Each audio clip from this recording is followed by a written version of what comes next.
Hello students, welcome to magnet brains Hindi medium. मैं लाली वर्मा आप सभी स्टूडेंट्स का बहुत बहुत स्वागत करती हूँ मैग्नेट ब्रेन्स पर। जी हाँ विद्यार्थियों, मैग्नेट ब्रेन्स एक ऐसा प्लेटफॉर्म जो कक्षा 7वीं से 12वीं तक की online school education 100% free provide करता है। बात कर रही हूँ मैं हिंदी मीडियम की। इसी के साथ साथ सभी प्रकार की प्रतियोगी परीक्षाओं के वीडियोस भी आप देख सकते हैं एब्सोल्युटली फ्री। और इसलिए मैं कहती हूँ कि थोड़ा विजिट किया कीजिए फेसबुक पर, ट्विटर पर, इंस्टा पर, ताकि आप और अच्छे से अपने आप को अपडेटेड रख सके। साथ ही साथ ई बुक्स और बुक्स भी अवेलेबल हैं। प्रिय विद्यार्थियों, आज हम अपनी पाठ्य पुस्तक आरोह भाग 2 का पाठ 6 शुरू करने जा रहे हैं। नाम है ऊषा।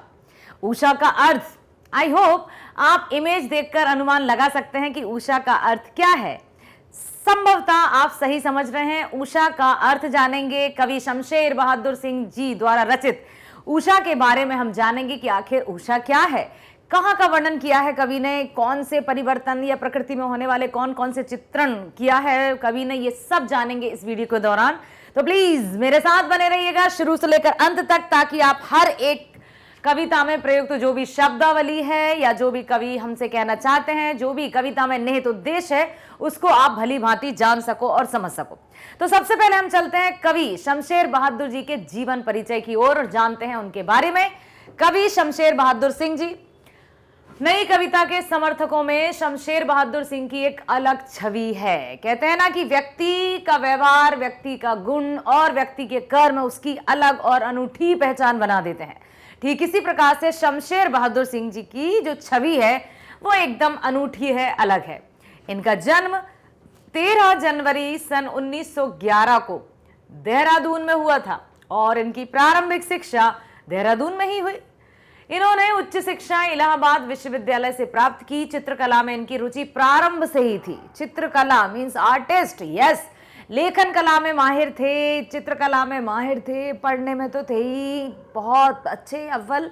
अब देखिए यहाँ पर चित्रकला में इनकी रुचि प्रारंभ से ही थी। इन्होंने प्रसिद्ध चित्रकार उकील बंधुओं से चित्रकारी में प्रशिक्षण भी लिया। हिंदी में एक शब्द आता है प्रशिक्षण, अंग्रेजी में जिसे ट्रेनिंग कहते हैं, वही हिंदी का प्रशिक्षण शब्द होता है। ठीक है, तो याद रखिएगा, जो हिंदी में अंग्रेजी में जिस शब्द का ट्रेनिंग के रूप में उपयोग किया जाता है, प्रयोग किया जाता है, वही प्रशिक्षण हिंदी में किया जाता है। इन्होंने सुमित्रा नंदन पंत के पत्र रूपाभ में कार्य किया। सुमित्रा नंदन पंत जी का नाम मैंने प्रीवियस वीडियो में आपको बताया था। बताइए किससे रिलेटेड है सुमित्रा नंदन पंत जी? छायावादी कवि, यस, वेरी नाइस। छायावादी कवि में प्रमुख आधार स्तंभ है 4 कवि। पंत प्रसाद वर्मा निराला, पंत मतलब सुमित्रा नंदन पंत, ठीक है। तो ये इन्होंने सुमित्रा नंदन पंत के पत्र रूपाभ में कार्य किया। सन 1977 ईस्वी में चुका भी हूं नहीं मैं काव्य संग्रह पर इन्हें साहित्य अकादमी पुरस्कार से नवाजा गया। ये इनका चुका भी हूं नहीं मैं काव्य संग्रह, ठीक है, यहां तक इन्हें साहित्य अकादमी पुरस्कार मिला था। कब मिला था? सन 1977, याद रखिएगा। इन्हें कबीर सम्मान सहित अनेक पुरस्कार मिले। सन 1993 में अहमदाबाद में इनका निधन हो गया। सन 1911 से सन 1993, ठीक है। और कबीर सम्मान सहित अनेक पुरस्कार भी मिले। कबीरदास जी का नाम भी भली भांति आप सबकी जुबान पर रहता है, हम सबकी जुबान पर रहता है। कबीरदास जी जो यथार्थ का चित्रण करते थे, जिनके दोहों में ऐसा लगता है जैसे वर्तमान परिप्रेक्ष्य में भी उनके दोहे खरे उतरते हैं, है ना। तो उनको कबीर सम्मान सहित अनेक पुरस्कार मिले और इनका जो जीवन काल था वो सन 1911 से 1993 तक रहा। रचनाएं हैं, शमशेर बहादुर सिंह ने अनेक विधाओं में रचना की। इनकी प्रमुख रचनाएं हैं इस कविता में। अब देखिए यहाँ पर कवि ने जो हम कविताएं पढ़ने वाले हैं, जो आज हम कविता पढ़ने वाले हैं, ऊषा। ऊषा का अर्थ क्या है? ऊषा का अर्थ है रात के ढलने के बाद, अर्थात सूर्य अस्त होने के बाद और फिर सूर्य उदय होने से पहले का समय। ऊषा मतलब सुबह या प्रातः काल से होने का जो समय है। आप देख सकते हैं यहाँ पर छवि दी गई है ना। इस तरह का आपने अवश्य ही इमेज देखी होगी। इमेज भी देखने के साथ साथ आपने वास्तविक अनुभव भी किया होगा। तो ये जो वर्णन है वो ऊषा काल का वर्णन है। और ऊषा काल में कितना सुंदर, कितनी मतलब चारों तरफ का जो आकाश है वो पूरी तरह से लालिमा से छा जाता है। ऐसा लगता है कई तरह के उपमानों का कवि ने यहाँ पर इस कविता में प्रयोग किया है कि कहीं तो उन्होंने बताया है ऐसा लगता है जैसे खड़िया लाल केसर, ऐसा लगता है जैसे सिल पर कोई लाल केसर पीस रहा हो। कहीं पर ऐसा कहा है कि स्लेट पर कोई लिख रहा हो खड़िया मिट्टी से। तो अब राख का लीपा हुआ चौका, ऐसा लगता है जैसे गीला पड़ा है। अब ये जो दो चार जो उपमान कविता में दिए गए हैं, ये शहरी जीवन का वर्णन करते हैं या ग्रामीण जीवन का, बताइए। जैसे राख से लीपा हुआ चौका, स्लेट पर खड़िया से जैसे लिख दिया हो किसी ने, या फिर क्या लगता है आपको, ग्रामीण चित्रण के साथ कवि ने इस कविता की रचना की है। क्योंकि हमारा भारत देश जो है ग्रामीण या कृषि प्रधान देश कहा जाता है। आपने भी पढ़ा है, इतिहास में पढ़ा है, ज्योग्राफी में पढ़ा होगा कि लगभग 68 है ना, 68% जो जनता है वो कृषि पर आधारित है और गांव का जो जीवन है वो बहुत ही अद्भुत और सुंदर रहता है। वहाँ की हवा, वहाँ के लोग एकदम स्वच्छ और निर्मल हृदय के रहते हैं, पवित्र वातावरण रहता है, कोई दुराव छुपाव नहीं रहता है, कोई किसी भी तरह का प्रदूषण अधिक नहीं रहता है। तो वहाँ बहुत अच्छे से लोग रहते हैं, आपस में मिलजुल कर रहते हैं, आत्मीयता की भावना भी वहाँ रहती है। देखिए इस कविता में कवि ने रात के ढलने के बाद और सूर्योदय से पहले यानी भोर, भोर भी याद रखिएगा, उषा भी याद रखिएगा, सुबह अलग है, भोर अलग है, उषा अलग है। मतलब सूर्योदय से पहले का जो आकाश है, पहले का जो समय है, उसका वर्णन कवि ने किया है। सूर्योदय से पहले यानी भोर के समय के हर पल रंग बदलते आकाश, मतलब हर पल आकाश रंग बदलता है। Have you observe? हाँ, कभी आपने ऑब्जर्व किया है कि हाँ, जैसे जैसे जैसे जैसे सूर्योदय होता जाता है आकाश का रंग सूर्योदय से पहले कुछ और होता है, फिर और बदलता रहता है एकदम। और जैसे ही सूर्योदय हो चुका होता है तो फिर बादलों का रंग कुछ और ही हो जाता है। देखा है आपने? सूर्योदय से पहले यदि आप जागे होंगे, एक्सरसाइज की होगी, सूर्य नमस्कार किया होगा, तो अवश्य आपने ये नजारा देखा होगा। तो कवि को ऐसा, कवि हर समय हर पल रंग बदलते आकाश व प्रातःकालीन वातावरण का बहुत ही सुंदर चित्रण इस कविता में किया गया है। कवि को भोर का वह हर पल रंग बदलता आकाश कभी किसके उपमान दिए हैं? देखो, कभी लगता है नीले शंख की भांति, तो कभी राख से लिपे हुए चौके जैसा, तो कभी केसर से धुले हुए काले सिल की तरह दिखाई देता है, कभी तो नीले शंख की तरह दिखाई देता है, एकदम पवित्र नीलिमा जैसे आकाश नीला, ठीक है। फिर कभी राख से लिपे हुए चौके के समान दिखाई देता है, भूरा भूरा सा। फिर कभी केसर के धुले हुए काले सिल की तरह, ऐसा लगता है जैसे कि केसर कैसा लाल लाल गोल्डन गोल्डन, थोड़ा सा रेडिश है ना, लाल लाल सा, तो ऐसा लगता है जैसे कि ये भी है। तो कवि सूर्योदय से पहले पल पल रंग बदलते आकाश व प्राकृतिक सौंदर्य को देखकर मंत्रमुग्ध हैं। मंत्रमुग्ध होने का मतलब पूरी तरह से उसमें लीन हो गए हैं, अपने आप को भूलकर प्रकृति का दृश्य देखने में। और फिर उन्होंने तो रचना ही कर डाली है और उन पर चढ़ा यह प्रातःकालीन सौंदर्य का जादू सूर्योदय के साथ ही उतरता है।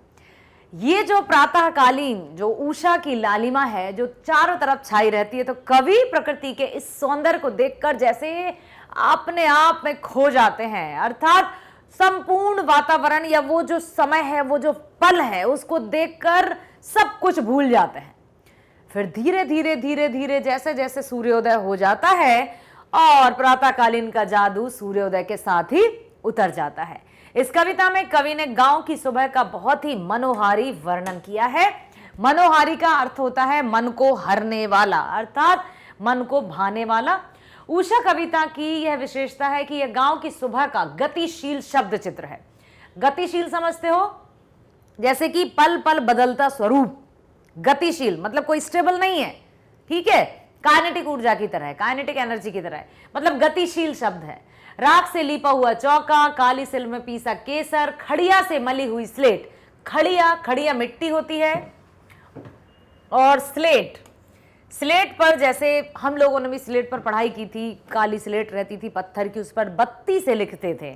तो खड़िया मिट्टी भी सफेद होती है, स्लेट काली काली होती है, थोड़ी एकदम काली तो नहीं कहेंगे उसको, तो उसको भी ऐसा कहा है खड़िया से मली हुई स्लेट। ये सब कविता को ग्रामीण परिवेश से जोड़ते हैं और इन सभी शब्द चित्रों में गतिशीलता है, क्योंकि धीरे धीरे पल पल बदल रहा है प्रकृति और वातावरण का स्वरूप। सूर्योदय के साथ ही वहां का जो नजारा है या जो दृश्य है वो बदलता जा रहा है। अब देखो हम पढ़ेंगे कविता। प्रातः नभ था बहुत नीला शंख जैसे, भोर का नभ, प्रातः काल मतलब उषा, अर्थात सूर्योदय से पहले, जैसे आपने देखा ना ब्रह्म मुहूर्त, ब्रह्म मुहूर्त में उठते हैं बहुत से लोग, जागते हैं, और ये समय जो रहता है, ये काल जो रहता है 3 बजे के बाद वाला, ठीक है, उसके बाद वाला सूर्योदय से पहले वाला, ये जो समय रहता है उसमें ऐसा भी कहा जाता है, वैज्ञानिक दृष्टि से भी ये कहा जाता है कि ये समय हमारा जो मस्तिष्क है एकदम फुल्ली एकाग्रचित रहता है, कॉन्सेंट्रेट रहता है। इस समय 3, 4, 5 बजे यदि हम पढ़ाई करते हैं या जो भी स्मरण करते हैं, वो हमारी यहाँ पर मस्तिष्क में हमेशा के लिए विराजित हो जाता है। तो इस समय क्यों, देखो वैज्ञानिक दृष्टि से यदि हम कहें तो इसलिए कि उस समय वातावरण बहुत शुद्ध रहता है, पवित्र रहता है, कहीं कोई शोर शराबा सुनाई नहीं देता, किसी भी तरह का कोई प्रदूषण नहीं होता, ना तो नॉइस पॉल्यूशन, ना वॉइस पॉल्यूशन, ना ये सब कुछ है ना, सभी प्रकार का जो प्रदूषण है उससे हम बचे रहते हैं। दिन में तो फिर ये आवाज है, तो वो आवाज है, यहाँ की आवाज, ट्रैफिक, तो बहुत सारी, तो वो सुकून रहता है। वायु शुद्ध रहती है, एयर पॉल्यूशन में नहीं होता क्योंकि वाहनों का आवागमन नहीं होता है, सब कुछ एकदम रात भर में सब स्थिर हो जाता है। तो ये जो समय रहता है ब्रह्म मुहूर्त, ये बहुत ही अच्छा समय माना जाता है, खास तौर से यदि विद्यार्थियों को विद्यार्जन करना है तो ये समय माना जाता है। हाँ, अपने घर में या अपने विद्यालय में भी स्टूडेंट्स हैं तो वो भी कभी कभी कहते हैं, या कई विद्यार्थी, ऐसा तो नहीं कि सभी इसी तरह से उठते हैं, लेकिन कुछ विद्यार्थी हैं जो कहते हैं कि हाँ हम लोग इस समय उठकर पढ़ते हैं, बड़ा माहौल शांत रहता है, कहीं से कोई डिस्टर्बेंस नहीं होता मेन, ठीक। तो प्रातः नभ था बहुत नीला शंख जैसे। अब प्रातः काल मतलब सूर्योदय से पहले आकाश का रंग जो था ऐसा लग रहा था जैसे बिल्कुल नीला सा, जो लाइट ब्लू कलर जो रहता है, ऐसा लग रहा था जैसे वही शंख के समान। प्रातः नभ था बहुत नीला शंख जैसे, भोर का नभ, राख से लीपा हुआ चौका अभी गीला पड़ा है। अब गांव में क्या करते हैं, जहां पर चूल्हा रहता है, चूल्हा कुछ इस तरह से रहता है, ठीक है, मान लीजिए ये चूल्हा है। अब यहाँ पर इस तरह का कुछ मिट्टी का ही बना रहता है, क्योंकि हमने गांव में ये सब देखा है। इसी पर कुछ इस तरह का एक एरिया रहता है जहां पर बैठकर रोटी बनाई जाती हैं, तो उसको मिट्टी से लीपा जाता है। हर दिन हर सुबह उस पर पोंछा या पोता जाता है। राख से लीपा हुआ चौका अभी गीला पड़ा है। जब उसको लाल मिट्टी, गेरू जानते हैं ना आप, गेरू जो लाल कलर की रहती है, लाल मिट्टी, गेरू और पीली मिट्टी, इससे पोता लगाया जाता है, पोंछा लगाया जाता है, चौके को लीपा पोता जाता है। तो जो प्रातः काल की लालिमा है, ऐसा लग रहा है जैसे राख से लीपा हुआ चौका अभी बिल्कुल गीला पड़ा है, मतलब अभी अभी बस प्रातः काल होने वाली। अब जैसे ही जो यदि कभी यहाँ नहीं लिखते कि अभी गीला पड़ा है तो वो सूख जाता, अर्थात सूर्योदय हो जाता, ठीक। तो यहाँ पर राख से लीपा हुआ चौका अभी गीला पड़ा है, मतलब बिल्कुल सुबह। गांव में स्त्रियां आज भी सूर्योदय से पहले सब जागते हैं। मैं तो स्वयं अपने अनुभव के आधार पर बता रही हूं, अर्थात जब भी कभी हम गांव जाते हैं तो बिल्कुल अपने आप ही सब, कोई अलार्म का यूज नहीं करते हैं कि भाई अलार्म लगेगी या अलार्म बजेगी जब हम उठेंगे। अपने आप ही 5 बजे उठ ही जाते हैं, मैक्स टू मैक्स 5 बजे सब उठ जाते हैं, अपने अपने नित्य कर्म से लग जाते हैं, लीपते हैं, पोतते हैं, चूल्हे पर पोता लगाते हैं, पोंछा लगाते हैं उसी पीली मिट्टी से। अब वो अलग है कि अब थोड़ा सा चूल्हे की जगह गैस ने ले ली है, लेकिन हाँ चूल्हा तो अभी भी है। चूल्हे की रोटी खाई होंगी आपने। कौन कौन से ऐसे स्टूडेंट्स हैं जो गांव से संबंधित हैं या जिन्होंने गांव का वातावरण बिल्कुल हूबहू देखा है जिस तरह से आज हम ये कविता पढ़ रहे हैं? मुझे कमेंट बॉक्स में लिखकर जरूर बताइएगा। ऐसा लगता है कि हम मानो पूरी तरह से एक ना 2 वे लर्निंग कर रहे हो। हमें नहीं लगता है कि आप बहुत दूर हैं या हम बहुत दूर हैं, हमें लगता है कि हम सभी यहीं पास में हैं और ये सब बिल्कुल इंटरैक्टिंग क्लास चल रही है। तो मैं चाहती हूं कि आप सभी अपने अपने कमेंट बॉक्स में ये लिखकर बताएं अपने विचारों को। ठीक, प्रस्तुत काव्यांश हमारी पाठ्य पुस्तक आरोह भाग 2 में संकलित उषा कविता से उद्धृत है। इसके रचयिता प्रसिद्ध प्रयोगवादी कवि शमशेर बहादुर सिंह जी हैं। कविता में कवि ने सूर्योदय से पहले के वातावरण का सुंदर चित्र उकेरा है। उकेरा का अर्थ उभारा है। ठीक है, इस अंश में सूर्योदय का मनोहारी वर्णन है। अब जो अभी मैंने बताया वही यहां पर लिखा है। ठीक है, क्या लिखा है? कवि बताते हैं कि सुबह का आकाश ऐसा लगता है मानो नीला शंख हो। दूसरे शब्दों में इस समय आसमान शंख के समान गहरा नीला लगता है, वह पवित्र दिखाई देता है, एकदम स्वच्छ, बहुत सुंदर। वातावरण में नमी प्रतीत होती है, मॉइस्चर, इसलिए राख से लीपा हुआ चौका अभी गीला पड़ा है। इस उपमान का प्रयोग कवि ने किया है। यहां लिखा है ना, वातावरण में नमी प्रतीत होती है, ह्यूमिडिटी, मॉइस्चर, थोड़ी सी जब हम देखते हैं तो एकदम सुबह उठ के जाएंगे तो ठंडक ओस छाई रहती है चारों तरफ, बिल्कुल नमी महसूस होती है। सुबह सुबह आकाश ऐसा लगता है मानो राख से लीपा हुआ कोई चौका है। यह चौका नमी के कारण गीला पड़ा है या गीला लगता है।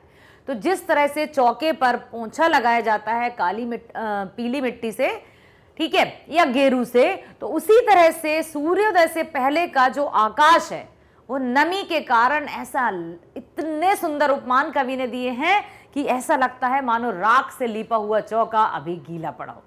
कवि की कल्पना देखिए, कवि ने कितने सुंदर से उपमानों का प्रयोग किया है जिससे कि हम सबको आसानी से समझ में आ जाए।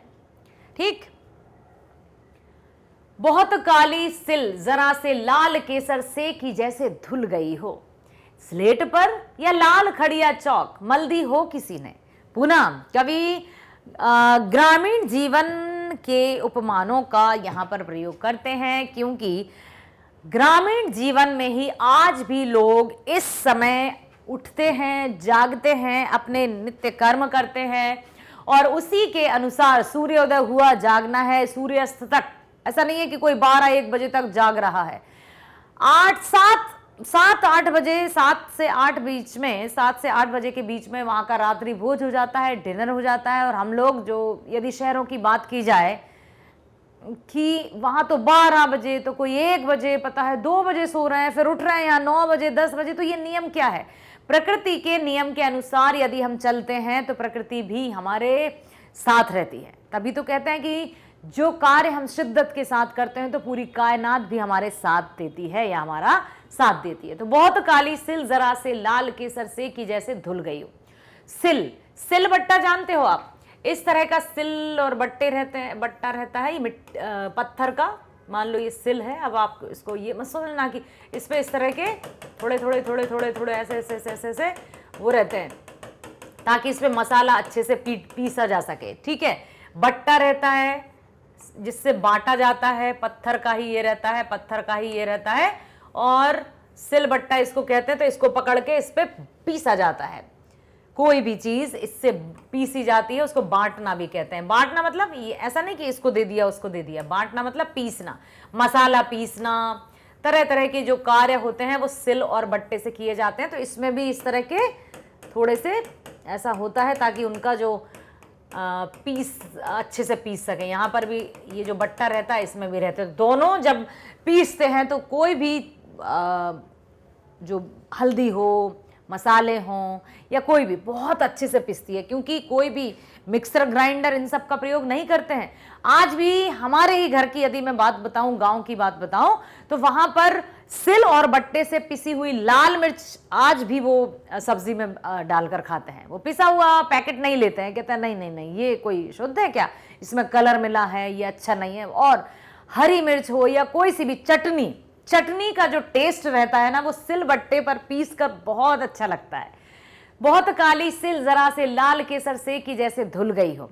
अब उसको लाल लाल भी आया है यहाँ की। अब जैसे जैसे सूर्य उदय बस होने ही वाला है तो आकाश में चारों तरफ लालिमा छा जाती है। तो उसको उन्होंने केसर का मतलब केसर से तुलना कर दी है कि ऐसा लग रहा है जैसे सिल पर केसर बांट दी गई हो या केसर पीसने दी गई हो। ठीक है, एक स्लेट का वर्णन किया है, सिल का वर्णन किया है और शंख का वर्णन किया है, सुबह या प्रातःकाल या भोर या उषा का वर्णन।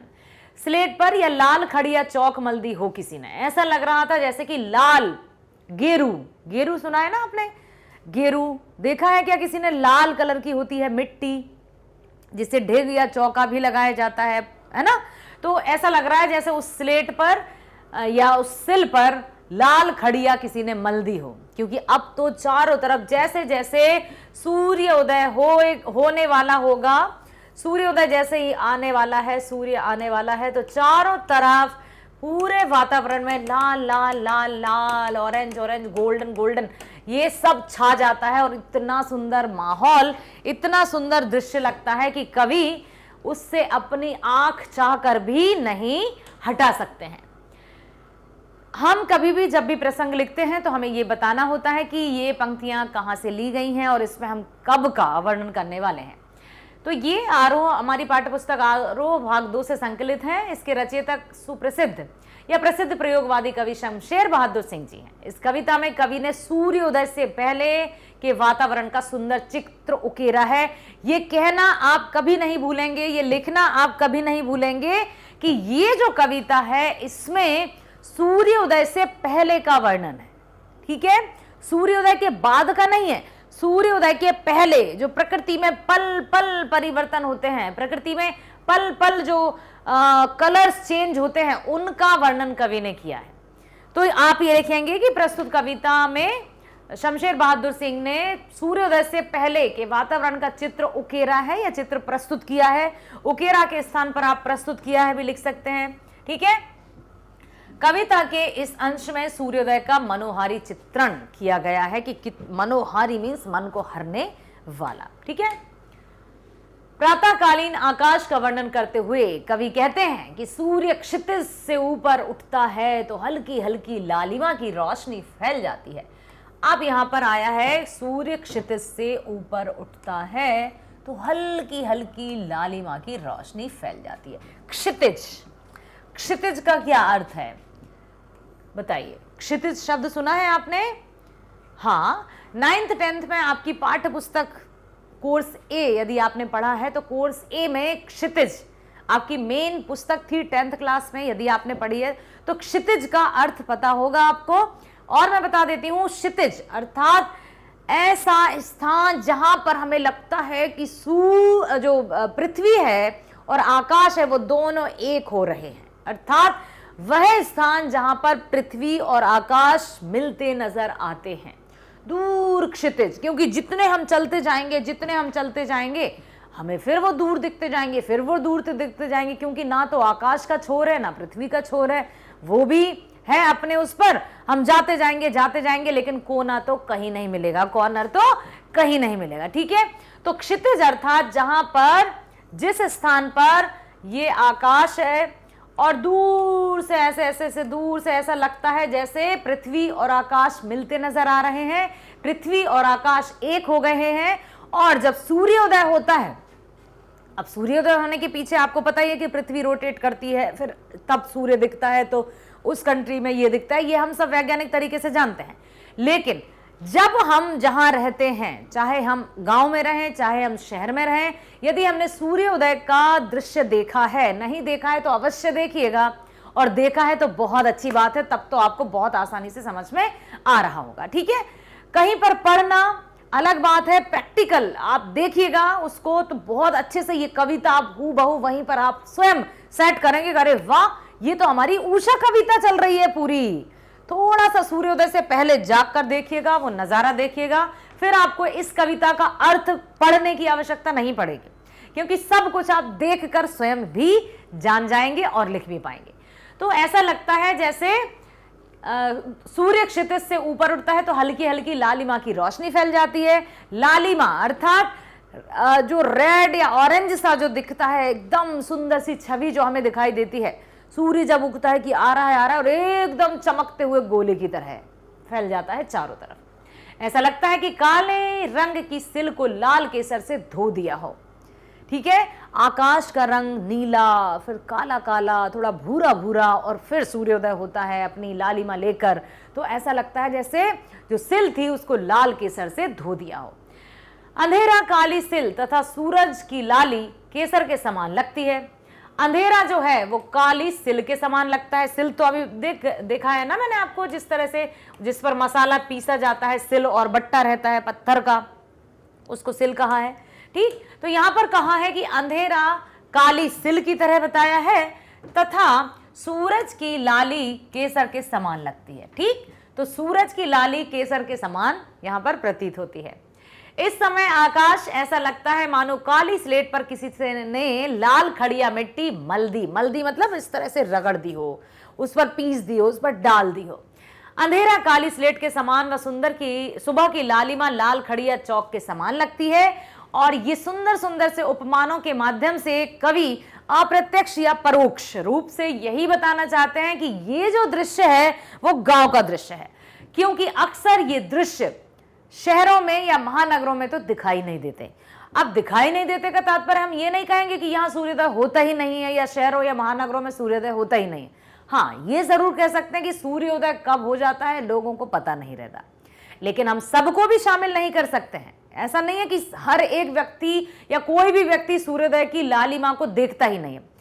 शहरों में या महानगरों में भी बहुत अच्छे से नियम पूर्वक जीवन व्यतीत करते हैं लोग।